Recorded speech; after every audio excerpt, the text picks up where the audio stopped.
I'm Irada, and in this video I will be sharing my own proof of reincarnation. I will give a brief description of my own journey of awakening and how it began and the major steps that I went through and what exactly led me to sharing all this information and where I get this information from. That's what I'll be talking about today, but I'll start from the childhood. Basically, since I was born, I was practicing and meditating. I was doing all kinds of spiritual exercises, which at that age, of course, I didn't know what they were. I considered them just being games. Basically, I brought them over from my previous reincarnations, and those were the skills that I've learned before this lifetime. And once I was born, ever since I can remember myself, I was meditating. I was humming. I was practicing throat singing. I was focusing on a like single spot and reaching a certain states of consciousness when I would be just disappearing, and I would be experiencing this total unity with the universe, with space, and all of those things I was doing intentionally, and those were like part of like I knew specific sequence of steps that I had to take every time when I wanted to experience a certain state of consciousness. That's why I know that those were not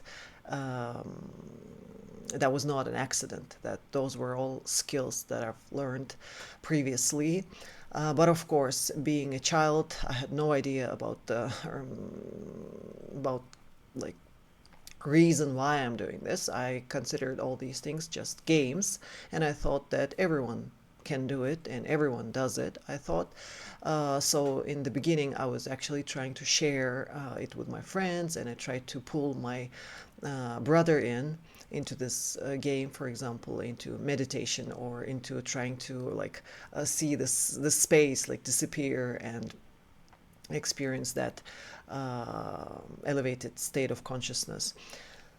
My brother was 2 years older than me, so I would try to convince him to play with me. I would push him to sit down and to choose a spot on a wall and focus. And I would tell him the steps that he needs to go through in order to achieve that expanded state of consciousness that I was enjoying so much as a child. Of course, my brother couldn't follow, like he couldn't understand what I'm doing, and he just asked me to just leave him alone and just go play somewhere else. And he considered me a little bit like weird with all these ideas and games. So I also tried to approach my mother, for example. I could, like after one of those experiences, I would get so excited. I remember feeling like getting that like really cool feeling of new realization. I would run to my mom who is cooking something in the kitchen, and I would pull her and tell mother, do you know, like we actually don't exist. I was so excited about this. Like I want to share. Like I was hoping like she understands what I'm talking about. But of course, to my mom, it was like she just told me to just go somewhere, play, and stop doing this weird stuff. That stop humming. She started. She it was also like um, disturbing her and annoying when I was doing all those noises out of nowhere. And basically, to understand that I was not born or like into some spiritual family. There were no spiritual practices. There was like no religion, no discussions on any kind of topics like this. So there is no chance that I could have picked up something from my current surroundings as a child. I was born in a standard Soviet family, like a Russian family, in those times, Soviet Union. So it was like the mentality was far, far, far from anything mystical or esoteric or religious, or it was just strictly physical, and there was no discussion, no place for these kind of things. So it was clear that those things were just mine. So like it was comfortable for the people to just consider me weird or insane in a way, and I just got used to that very quickly. At very young age, I was fine with that. I was like, all right, if I'm crazy, I'm crazy. That well, that's me. Uh, but quickly, I just realized that there is no need to share these games with others. So I can just participate in their games, no problem. So I was like a normal kid playing with normal children, playing normal games, and going to school, and I was okay, fine, normal. Just these things I realized that I should be keeping to myself. There were specific practices that, for example, one of the earliest memory I have is the memory like being like just newly born. I remember myself focusing on a circle with a dot in the center. And I remember, clearly remember a feeling that like my inner voice telling me, just focus on that. As long as you remember this, you're fine, you're safe. Just keep that in your memory. Just keep focusing on that. Just as long as you remember that, you'll be fine. You'll do fine. That was the feeling I was carrying within me since I was born. Of course, it didn't make any sense. Like, how is the circle with a dot and remembering a circle with a dot? How is that gonna save me or help me in any way? Like, of course, I had no idea as a child, but it was giving me a sense of safety, like safe feeling that okay, it's going all right. As long as I remember that, I'm okay. I was just having that feeling. Now I understand that those were just marks, like little notes that I've left for myself from my previous lifetime, that passing through that border of between death and my next lifetime, I was trying like really hard to carry at least some reminders for myself, like some things that in the very brief, as long as I at least, of course, I knew that I will not remember like my whole history, my whole past, and I will not carry like information fully right away as I am born, right away as I reincarnate. I will not be able to remember everything, but I was keeping, I was leaving for myself like these little notes, just like the main things to remember, like few meditations, some concentration practices, this picture of a circle with a dot in center. Like I was leaving myself notes. That was clear. Uh, but it took me quite a number of years to decipher like what my own notes to myself, what they were supposed to mean. But my main story goes through this game, what I call the game, the meditation practice, in which I was like focusing in a certain way until I reach a point where I dissolve, like my consciousness just merges with the infinite space. And like I remember perceiving that space as warm darkness. It was like dark, but it felt like home. It was warm. I felt like that's home. That's where I came from. I knew that feeling, and that feeling was like the most comforting sensation ever. And for me as a child, it was like once again I say that was for me. I thought it's a game. It's a game I play that I don't talk about. I just do it to get that comfort, to feel that safety, and then I go on again with my life, with my ordinary daily stuff. And as a toddler, I would be doing that like few times a day. I remember clearly it was like one of my favorite things to do, among other games. When I went to school, I started slowly forgetting to do it, forgetting to play this game, so to say, because I was getting more and more busy with the school, with the classes, with all the stuff going on.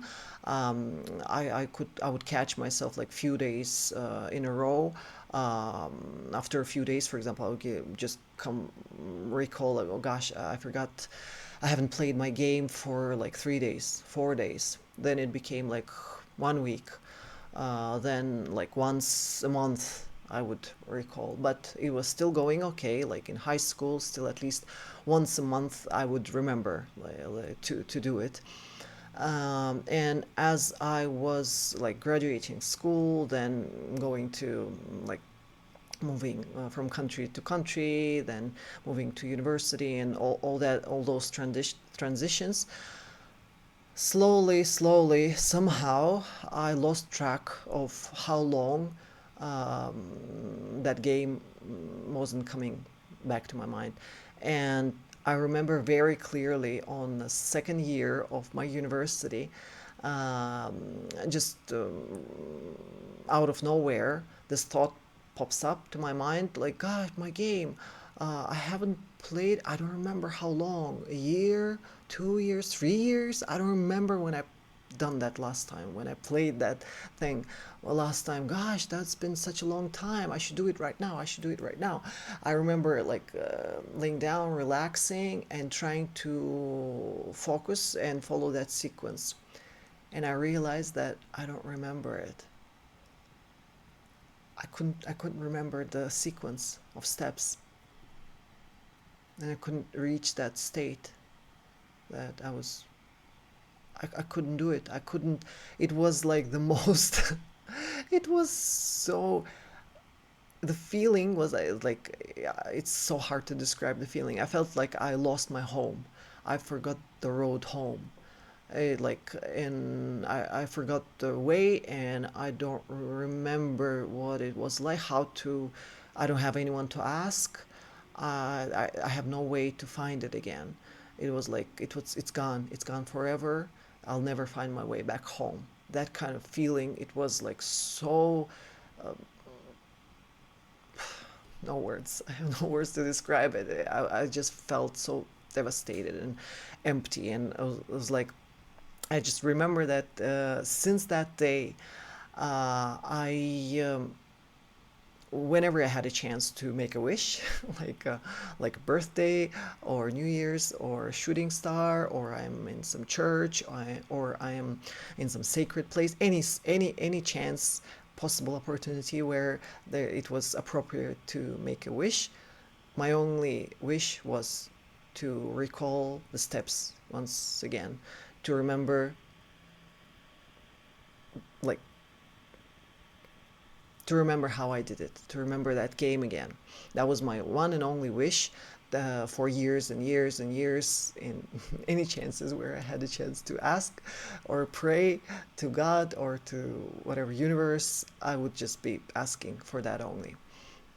And years later, my wish had been granted, but in a way that I wasn't actually expecting. Like that darkness that used to feel like home, I was asking for a chance to experience that darkness again, to feel that again, to see that again. And I saw it, but it was hell. This time it was hell. I experienced it in a near death experience. It was like in hospital, like a clinical death, and I was off uh, for a certain period of time. And during that time, I saw that darkness, but it was not same darkness, not same warm, welcoming, home like feeling that I used to feel when I was a kid. And I realized that what the difference between this darkness and that darkness, the beautiful warmth of cosmic home, and the different and this darkness of hell, terrifying, like animal level of fear. And the difference between them was in a state of like consciousness, or let's say state of my mind. It was until the second year of university, that was the threshold. I'd say like that was the point when my mind was overloaded with information. Information, like that's when I was a kid. I was so good with this practice because I had connection to my home, and my brain was empty. It was like I knew nothing, no facts, no information, pretty much around. I was not loaded. I was not overloaded. And as I was going through school years and university, then I was just being loaded with tons and tons of information, which I had no chance to integrate. It was just if the analogy that I can use here is if we take like in a computer, for example, memory bank of the like the actual memory. That's what I consider the main asset of us, like of a consciousness.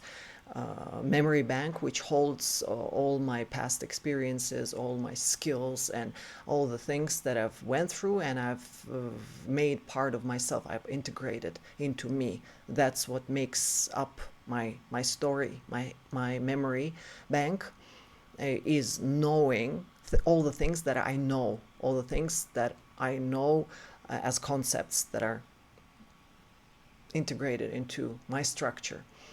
And then in a computer, if we take computer analogy, there is this memory, and then there is the cache memory, the smaller, with a smaller capacity, which is supposed to be just like short-term memory, which we're using for just like faster processing of certain information. And this cache memory is never supposed to be overloaded. It's like it only stores a little amount of information, and it makes this information available for easy and quick access. So what happens with a lot of people, I guess, and what happened clearly to me when I was getting educated through the beginning of my life, I was just loading and overloading this cache memory. I was not integrating the information from the world, from like any data that I was gathering. I was just storing everything in this cache memory and overloading, overloading, overloading, gathering information, concepts, things onto me, and not making them part of myself, not integrating them, just gathering, gathering, gathering, gathering, gathering, which gave me a feeling that I'm kind of like growing, but actually I was getting more and more stupid.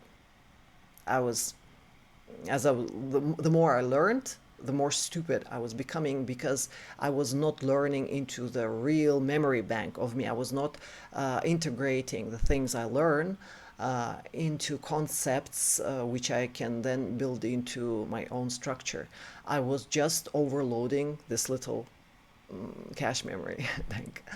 And that's like based on this realization, I've actually built the whole structure of my method, which I use to help people deal with their life stress and issues, and to find their way out of this labyrinth, because I do feel that majority of our problems is related to us not knowing the system that we're using, the system that we're running here. We as a consciousness coming to this avatar, this mechanism, and not being given any kind of manual, any kind of instruction on how this thing operates. And I believe that that's what I've been receiving in the last few years. I've been downloading quite a lot of information based on this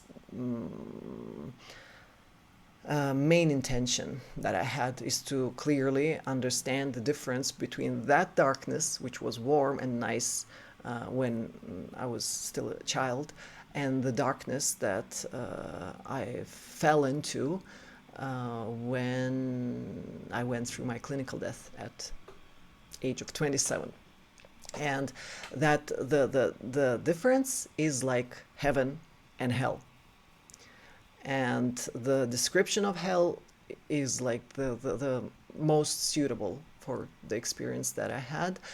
And ever since that experience, I've been searching for understanding, for explanation of how does this operate properly, like what's the real difference. And my conclusions I will be sharing on this channel as well. And it's been 12 years now since my near-death experience. And at first, like I just spent few years first just to deal with the shock of that experience. And once I dealt with that, I was able to meet my spiritual teachers and integrate the knowledge that actually I needed to unpack and to get my memory back for who I was in previous lifetimes, why I had access to all this information. And it was never a gift. It was never like an accident. It was a skill. It was something that I worked for many, many lifetimes.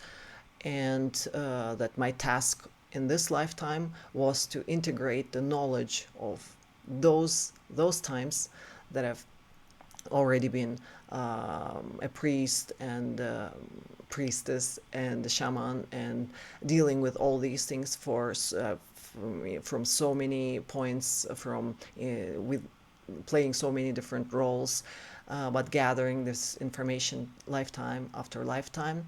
And coming to this lifetime, my task, as I see it, is to synthesize the most understandable for today's world explanation of how this universe operates, how our physical existence is supposed to play out in the most effective way, and how the work of consciousness is related with our understanding of our skills of focusing attention.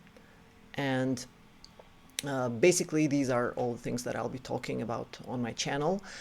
And since the clinical death, I've been entering different schools and approaches, different approaches I've tried, and just to realize that all of them have already been in me. Meaning that I've been going through those initiations for lifetimes in the past. So in this lifetime, it didn't take me a long time to receive certain abilities and skills. They just came so naturally as soon as I was just reminded the key element. It was enough for me to just see, for example, it was enough for me to see again that image of a circle with a dot, for me to get the flashbacks of the lifetimes where I was working very hard on understanding and explaining the whole meaning of that symbol. And those were now, that's why I know that those little notes that I left for myself and that were in front of my eyes all throughout my childhood were not an illness, were not an accident. They were like intentional notes that I've left for myself, knowing that through the death I will not carry much, but at least if these main